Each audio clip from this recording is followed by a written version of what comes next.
जगामध्ये अनेक विद्वान लोक आहेत. विविध क्षेत्रामध्ये आहेत. सामाजिक आहेत, राजकीय आहेत आणि तांत्रिक क्षेत्रामध्ये पण वैज्ञानिक संशोधक लोक आहेत. परंतु काही लोक आपल्याला राजकीय पोळी कशी भासता येईल या उद्देशाने शहरातील आपणच एक मोठे कोणीतरी अभ्यासक आहोत आणि मोठमोठे तांत्रिक शब्द MMR रिजन, UDCPR, DP,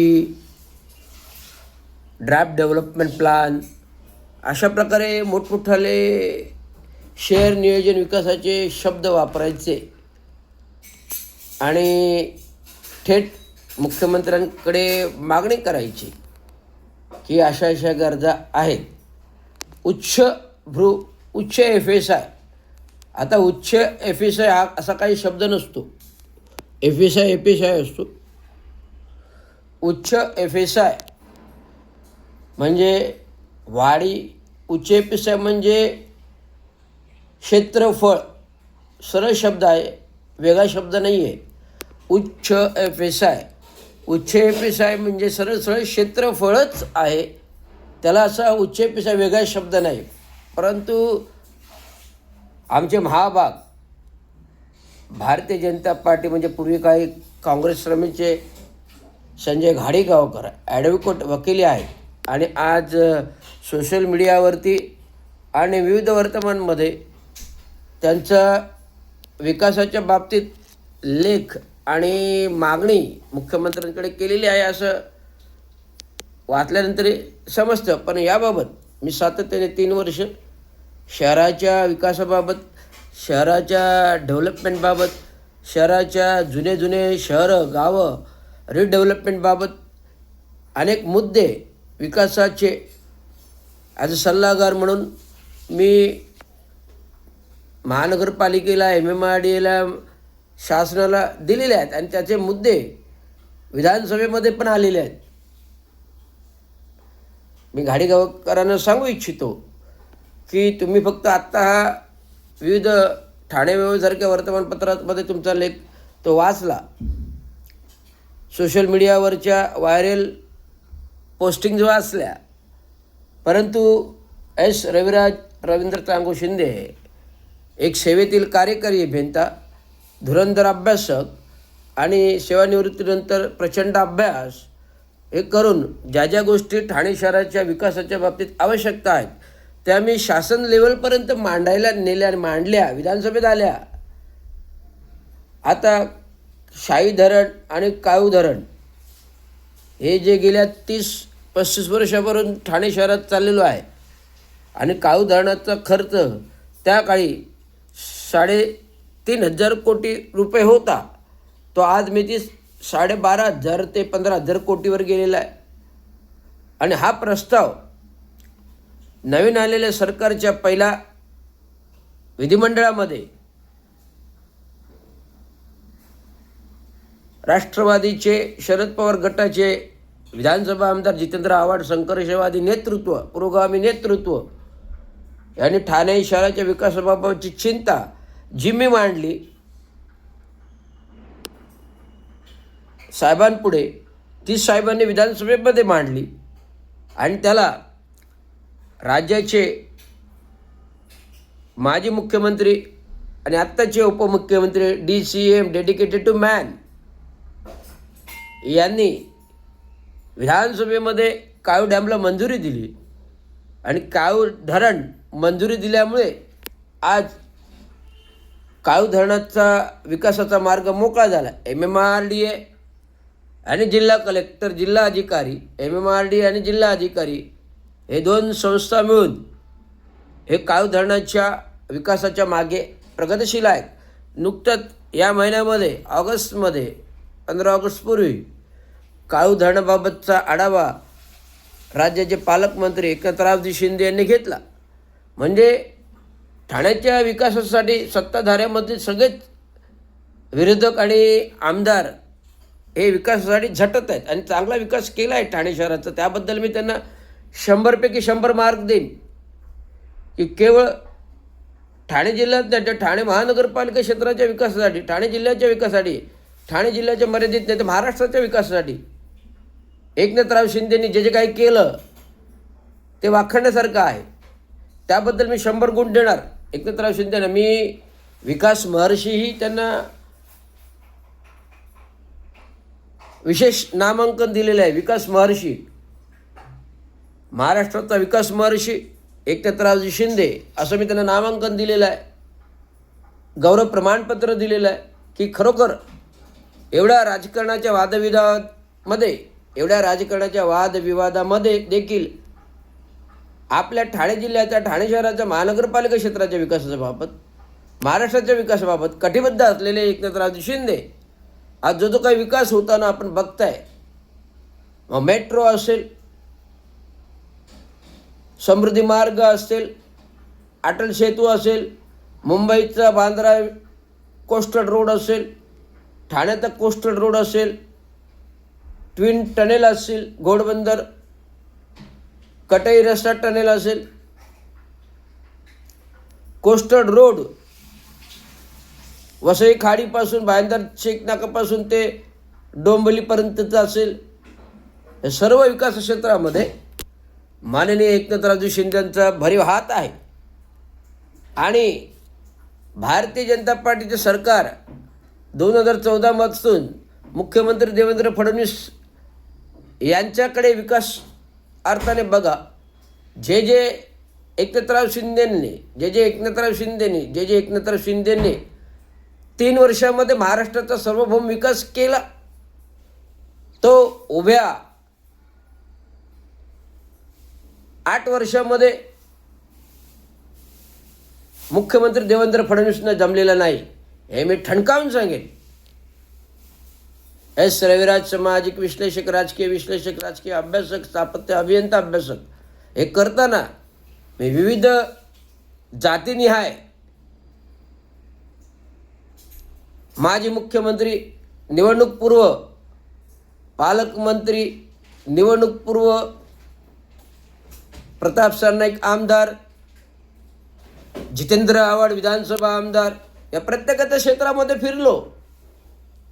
का फिरलो तर एक अभियंता आहे, विकासाची जाण आहे, विकासाची कास आहे आणि ठाणेकर नागरिकांना आपण देणे आहोत. ठाणं हे माझं आहे, ठाणं हे बदलतं, ठाणं हे माझं आहे, मी ठाण्याचं आहे. आज 95 वर्षाचा इतिहास आम्हाला आहे आणि म्हणून ठाणे शहराबद्दल कास आहे. केवळ कागदावरती आणि पेपरवरती लिहून विकास होत नसतो, तर विकास घडवावा लागतो, त्याच्या मागे पाठपुरावा करावा लागतो, एवढं मला सांगायचं आहे. म्हणून क्षमता तपासल्याशिवाय FSI TDR देऊ नये अशा प्रकारचा लेख, क्षमता तपासल्याशिवाय FSI TDR देऊ नये अशा प्रकारचा लेख घाडीगावकरांचा आलेला आहे. आत्ता उच्च FSI आणि TDR म्हणजे काय, ह्या 2 विभिन्न अर्थ आहेत. उच्च FSI म्हणजे क्षेत्रफळ आणि TDR म्हणजे क्षेत्रफळ. परंतु TDR म्हणजे एखाद्या ठिकाणचा आरक्षित याच्यामध्ये बाधित क्षेत्र जर तिथे वापरू शकलं नाही तर ते दुसऱ्या ठिकाणी वापरू शकतो, म्हणजे transferable redevelopment, TDR, transferable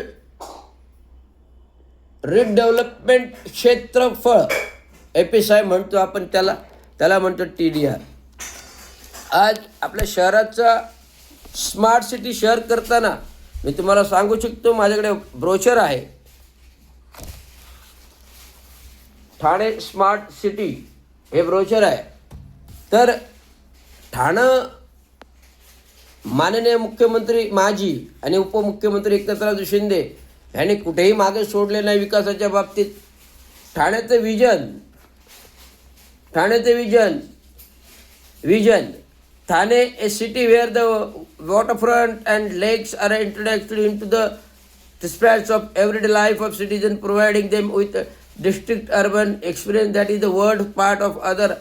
It shall be city where the mind is free and comfort and safety are assured, drawing a wave of creative complaint populations where the anyone irrespective of their age, ability, gender, income are able to access all the city to afford and more. हे आपल्या smart सिटीचा profile project report आहे. Profile project report की आपण ठाणे शहर कसा विकास करतोय. Thane smart city where peace meets prosperity. ते SPV फॉर्मेशन, डिजिटाने, waterfront development, smart water meter, station area traffic improvement स्कीमसाठी स्टेशन एरिया ट्रॅफिक इम्प्रूव्हमेंट स्कीमसाठी LED street lighting on ISCO model, new suburban station, urban restaurant, underground parking at Gaudevi Maidan, underground parking at Garden, grade separation at Tinhat Naka. That's I show you. This is the grade separation Tinhat Naka, the various smart city developments photographs, pedestrian improvement, sewerage work, that is sewerage work, construction of Nala ABD area. That is why I constructed that knowledge. This is my Nala project. That's I work from last 20 years to 18 years to 20 years. Remodeling of water supply network,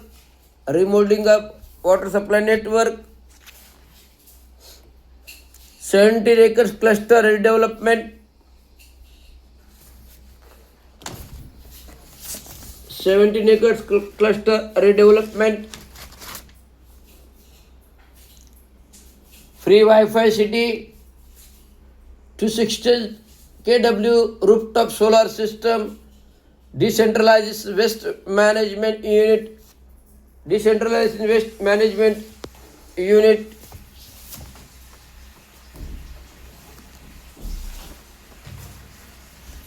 integrated city data center, intelligent transport system, ERP solution, eco-friendly activities, Kamal lakefront development, Haryali lakefront development, Kamal lakefront development, Haryali lakefront development, Kamal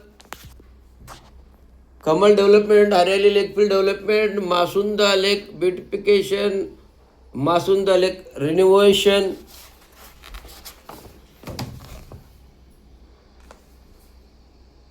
Thane smart city.